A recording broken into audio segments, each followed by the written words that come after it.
Management switch up over at Maybank. The country's largest banking group has made its Group Global Banking head Amirul Faisal as Group CFO, while its current Group CFO Muhammad Rafiq will be appointed as Maybank Islamic CEO, which means the current boss of Maybank Islamic, Muzaffar Hisham, will take Amirul's position, which is Group Head of Global Banking.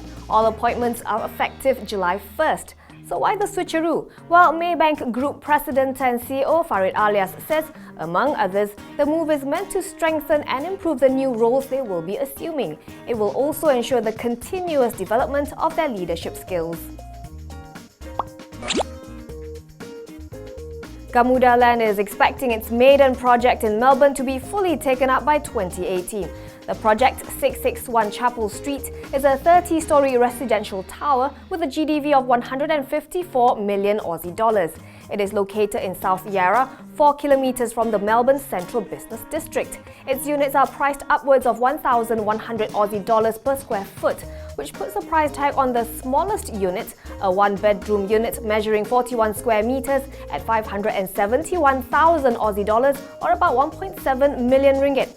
Malaysian buyers have already purchased about 30% of the total units.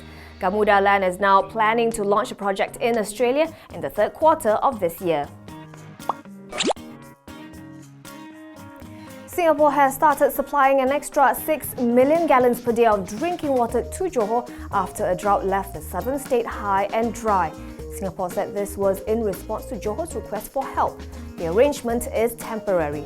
Johor, which is bound by the 1962 water agreement, has been maintaining the supply of water to Singapore despite its own water shortage. Under the agreement, Singapore gets to draw up to 250 million gallons of raw water from the Johor River every day at 3 cents per litre. In return, Johor gets a daily supply of treated water of up to 2% or 5 million gallons per day of the raw water it supplied to Singapore. However, over the years, Singapore at Johor's request has been upping the supply of drinking water because of the shortage in the state. This latest request from Johor will see Singapore supplying 22 million gallons per day of drinking water. The water agreement will last until 2061. Attorney General Apandi Ali wants anti-graft agency MACC to conduct a further probe into Penang CM Lim Guan Eng's bungalow purchase. The AG said in a statement today that he has reviewed the MACC's investigation papers on the case. But there are still several matters that need to be investigated, so he's returned the papers.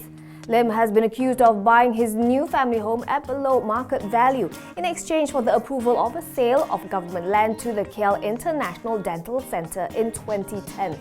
UMNO's Shabuddin Yahya, who raised the allegations, claims the land was also sold cheaply. Lim has denied any wrongdoing.